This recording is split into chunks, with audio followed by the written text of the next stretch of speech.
आजाद भारत में गुलाम आंगनवाड़ी सेविका सहायिकाओं की कहानी सुनिए सविता कुमारी यादव की जुबानी। जी नमस्कार, मैं सविता कुमारी यादव। अब भारतवर्ष की तमाम आंगनवाड़ी सेविका सहायिका बहनों का आपका अपना यूट्यूब चैनल सविता कुमारी यादव में हार्दिक स्वागत करती हूँ, नंदन करती हूँ, अभिनंदन करती हूँ।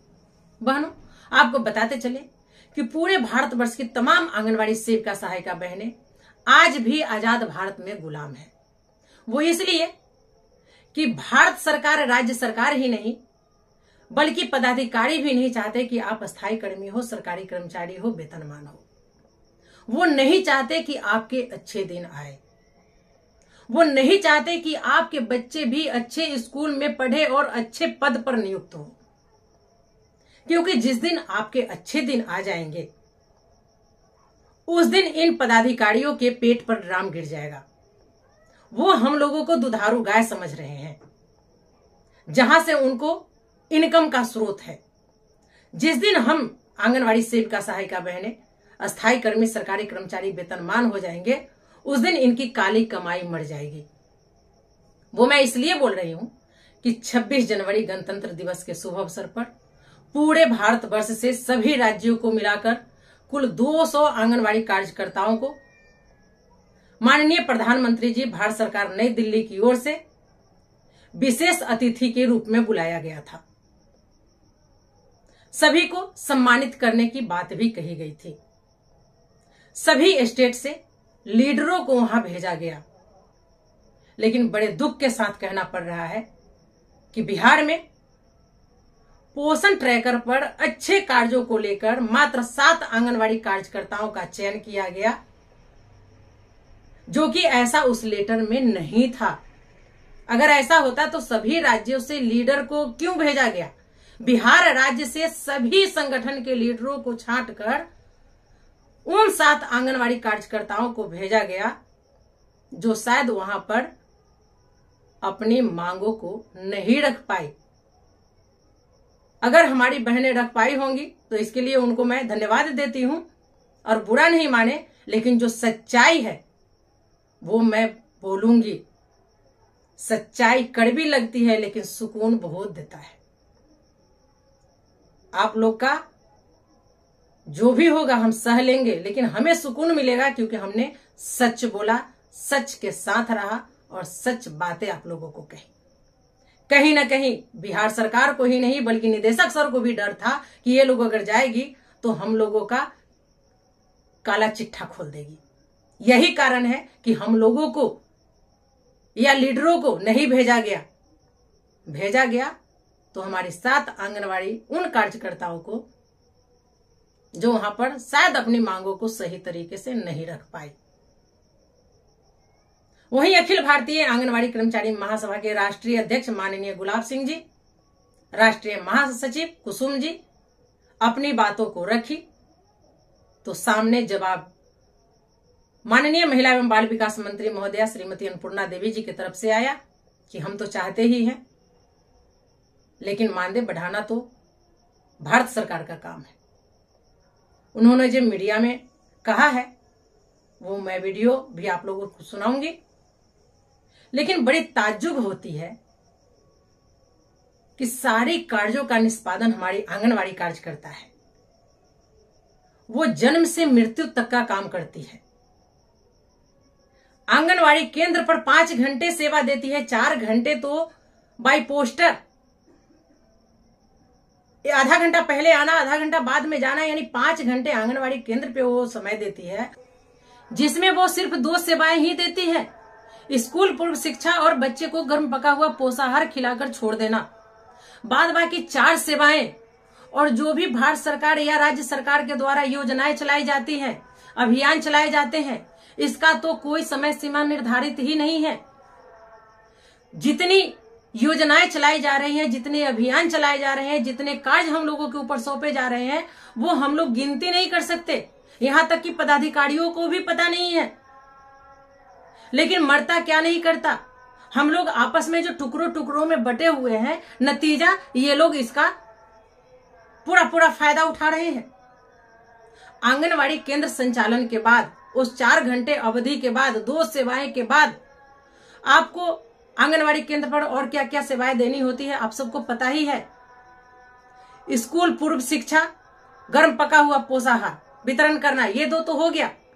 गृह भ्रमण, अन्नप्राशन, गोद भराई, VHSND, टीकाकरण, जनगणना, सर्वे, BLO, परीक्षा ड्यूटी, इलेक्शन ड्यूटी, फाइलेरिया दिवस, एल्बेंडाजोल का टेबलेट वितरण करना, विटामिन A का सिरप पिलाना, और जितना भी योजनाएं चलाई जा रही है, जितना भी अभियान चलाए जा रहे हैं, ये तो इसका कोई समय नहीं है। फिर भी भारत सरकार और राज्य सरकार कहती है कि क्या करती है आंगनवाड़ी। पदाधिकारी कहते हैं क्या करती है आंगनवाड़ी। इसमें भी महीना में 4 दिन ऑफिस ये लोग बुलाते हैं। मात्र 7,000 मानदेय पे हम लोग पापी पेट के खातिर इस विभाग में काम कर रहे हैं। ऊपर से पदाधिकारियों का शोषण सह रहे हैं। वो मानसिक शारीरिक ही नहीं आर्थिक शोषण भी कर रही है। क्या यह सभी पदाधिकारी को, नेता को पता नहीं है? हम लोग गलती वहां करते हैं जहां पर हमें आलू का रेट 7 रुपए देता है, दाल का रेट 69 रुपए देता है, इसी तरह सभी सामान का रेट कम देता है, और हम लोग उसी रेट में वाउचर बना के देते हैं।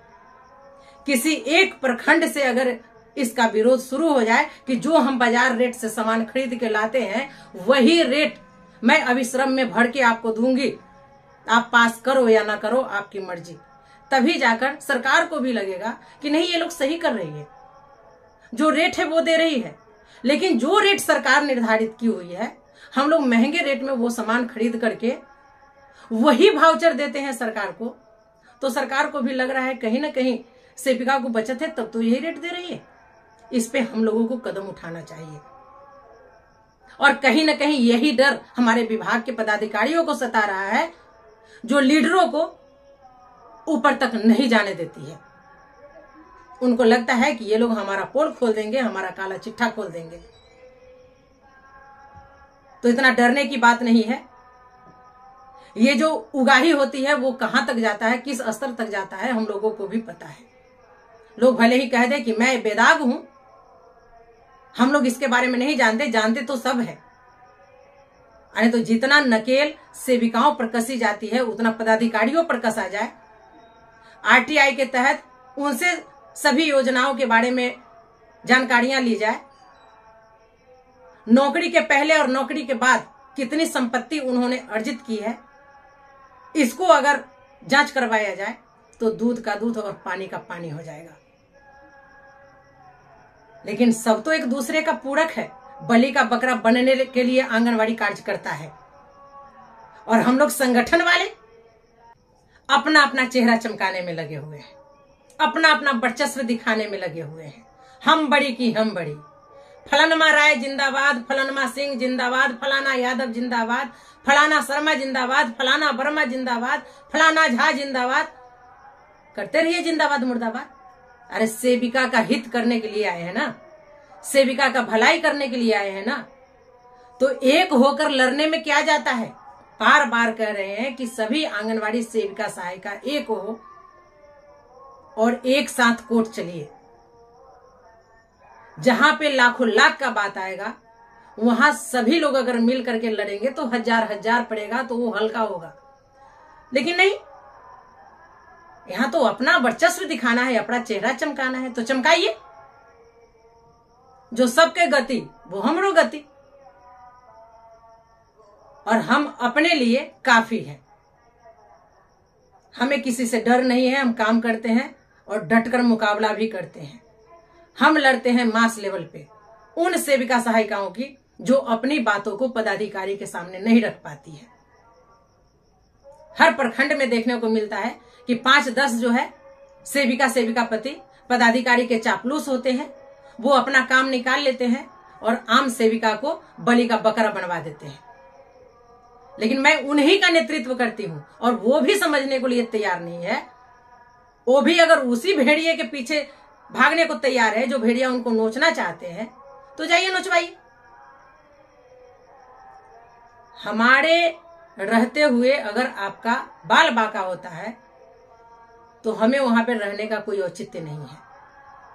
हमने आप लोगों को 2 रुपया बचाने का काम किया है, कहीं 2 रुपया लुटाने का काम नहीं किया है। लेकिन आप लोगों को कौन समझाए? बोलेंगे तो बुरा लगेगा लोगों को।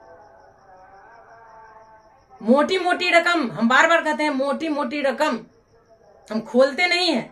हमको पता है कि कितना पैसा आप लोग कहां पे देती हैं, लेकिन संगठन में आंगनवाड़ी कार्यकर्ता 240 रुपया, सहायिका 120 रुपया देने में सक्षम नहीं है।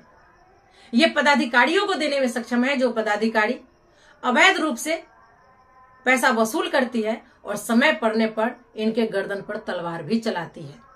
वहीं उनके द्वारा 1 रुपया मानदेय भी बढ़ोतरी नहीं करवाई जा सकती। लेकिन संगठन इन लोगों के मान सम्मान अधिकार के लिए, अस्थायी कर्मी सरकारी कर्मचारी वेतनमान के लिए पदाधिकारी से लेकर सरकार तक लड़ती है, रोड से कोर्ट तक लड़ाई लड़ रही है। लेकिन इन लोगों को सहयोग नहीं करेंगी। लेकिन बिल चाहिए पक्का, ये भी बात है। जो नहीं देते हैं ना सदस्यता शुल्क, वही हिसाब खोजते हैं। कैसे आपकी लड़ाई लड़ी जाए, कैसे आप अस्थायी कर्मी सरकारी कर्मचारी वेतनमान होइएगा? घर में बैठकर कोर्ट जाने के लिए आप लोग सदस्यता शुल्क नहीं दीजिएगा, रोड पर लड़ने के लिए आप लोग सदस्यता शुल्क नहीं दीजिएगा, तो कैसे कोर्ट जाया जाए? एक सेविका पति भी है जिनका बार बार कमेंट देखते हैं, कोर्ट नहीं जा रही है, ये नहीं जा। अब अगली वीडियो में मैं उनका नाम और पोस्ट सहित खोलूंगी, क्योंकि वो किसी एक प्रखंड के प्रखंड अध्यक्ष के पति भी हैं। तो अपने संगठन वाले को क्यों नहीं कहते हैं कोर्ट जाने के लिए? क्यों नहीं उनका हाथ मजबूत करते हैं?